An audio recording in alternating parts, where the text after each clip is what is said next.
வணக்கம் மக்களே. இன்னமும் என்னால் நம்ப முடியல, எப்பட்றா இந்த விஜய் ஆட்சி அமைச்சாருன்ட்டு.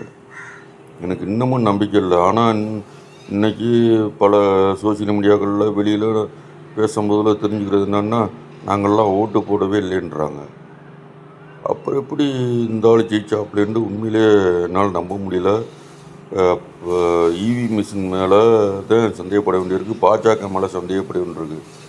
திமுக ஒழிச்சிட்டு இப்படி ஒருத்தனை கொண்டு வரணுன்றக்காண்டி செஞ்சுருக்காங்களா என்னான்னு, ஓகேவா? அப்புறம் இன்றைக்கி இது கம்யூனிஸ்ட்டு சண்முகம் ஒரு பேட்டி கொடுத்துருக்காப்புல. என்ன பேட்டி கொடுத்துருக்காப்புல? இது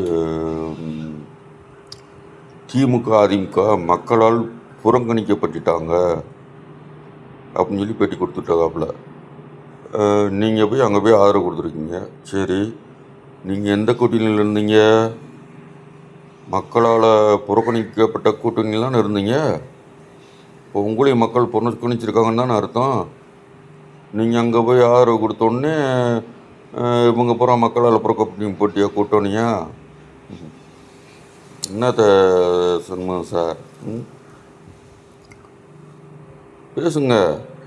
என்னென்ன பேசணுமோ பேசுங்க, என்னென்ன செய்யணுமோ செய்யுங்க. உங்களுக்குன்னு ஒரு மனசாட்சி இருந்தால் நியாயமாக நடந்துக்குங்க. அப்படியே வெளியே சைஸாக வெளியில் இருந்து ஆதரவு கொடுக்குறோம், வெளியிலேருந்து ஆதரவு கொடுக்குறோம்ட்டு எத்தனை பெட்டி வாங்கினீங்கன்ட்டு யாருக்கு தெரியும்? வெளியிலேருந்து ஆதரவு கொடுக்குறதுக்கு இத்தனை பெட்டி, உள்ளே வந்தால் இத்தனை பெட்டி. பெட்டிதே வித்தியாசம். ஏய், மக்கள்லாம் அம்பட்டு கேனீங்கன்னு நினைக்காதீங்க. ஆனால் என்னையை பொறுத்தளவுக்கு இன்னும் என்னால் நம்ப முடியல. இது ஏதோ அது என்னது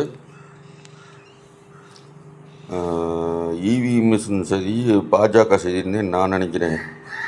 அப்படியே இன்னைக்கு தனியாக அந்த அண்ணாமலையை கொண்டு அப்படியே சைஸா அவங்க ஆசீர்வாதத்தோடு அந்த தனிக்கட்சி ஆரம்பிக்கிறாப்புல. எப்படியாச்சும் இங்கே திமுக அதிமுகவை காலி பண்ணணும், நம்ம உள்ளே வரணுன்றதுக்காண்டி பிளான் பண்ணி எல்லாம் பண்ணிக்கிறீங்க, பண்ணுங்கப்பா. ஆனால் அதுக்கு கம்யூனிஸ்ட்டும்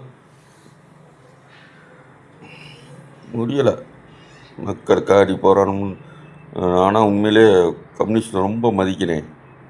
ஆனால் இன்றைக்கி நீங்கள் பேசுகிற பேசலாம் என்ன பேச்சு? சரி, இம்பட்டுக்கெல்லாம் பேசுகிறீங்கல்ல. இந்த ஏதோ ஒரு தொகுதி, ஏதோ ஒரு எம்எல்ஏ இப்போ குழந்தைய விட்டுட்டு கூட நான் வந்து இருந்தேன்னு சொல்லிச்சு பாரு ஒரு எம்எல்ஏ, என் பெத்த பிள்ளைய கூட விட்டு இங்கே வந்தேன்னு சொல்லி, அது எம்பது ட்ராமா பிடிச்சி நம்ம பார்த்தோம்ல.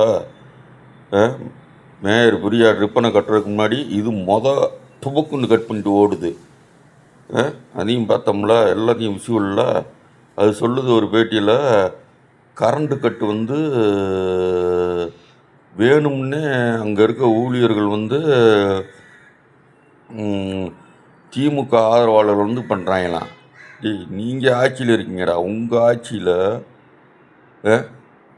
திமுக பண்ணால் அவங்கள தூக்கி உள்ளே வைய, அவங்க மேலே கேஸு போடு, அதுக்கு என்ன ஆதாரம் நிறுவி, கொஞ்சம் கூட கூச்ச நெஞ்சம் இல்லாமல் என்ன பேசணும்னு தெரியாமல் என்னடா பண்ணிக்கிறீங்க? ஆட்சியாடா நடத்துகிறீங்க? இவர் அதான் முதலமைச்சரே அப்படி இருக்கும்போது அப்புறம் நீங்கள்லாம் அப்படி இருப்பீங்க. தூர சக்தி, பாரசக்தி, கூரசக்தி, அப்புறம் மறந்து போனோடனே அது என்ன பண்ணி கடைசியில் ஒரு சக்தி சொன்னீங்க, அது என்ன? அதுக்கு அர்த்தம் என்ன உனக்கு தெரியுமா? சரி, பாரசக்தின்னா என்ன? அதுக்கு அர்த்தம் சொல்லு. பாரசக்தி அர்த்தம் சொல்லுப்பா, அர்த்தம் சொல்லுப்பா. பாரசக்திக்கு அர்த்தம் என்ன? கோரசக்தி, தூரசக்தி, பாரசக்தி. இப்படி பேசியே ஆனால் இப்போ அதுலேயும் இன்னும் எனக்கு நம்பிக்கை இல்லை. பேசி ஆட்சியெல்லாம் முடிக்க முடியாது. தமிழ்நாட்டு மக்கள் அப்படி ஏமாளி இல்லை. ஏதோ ஒன்று நடந்திருக்கு. சரி, ரைட்டு, வந்துட்டு மக்களுக்கு என்ன செய்ய போகிறேன்னு சொல்கிறாடே, ஏன்டா போட்டு கொண்டுக்கிறீங்க? கடவுளே, மக்களை இன்னியாச்சும் புரிஞ்சுக்குங்க. இடைத்தேர்தலாம் ஒரு தொகுதியிலே அவங்க செய்யக்கூடாது. என்னைய பொறுத்தளவுக்கு ஒத்த ஓட்டு வாங்கக்கூடாது, ஒத்த ஓட்டு மக்கள் போடக்கூடாது. புரிஞ்சுக்குங்க, நடந்துக்குங்க. தமிழ்நாட்டு மக்கள் தெளிவானவங்க. எனக்கு என்றைக்கும் அந்த நம்பிக்கை இருக்குது. நன்றி, வணக்கம்.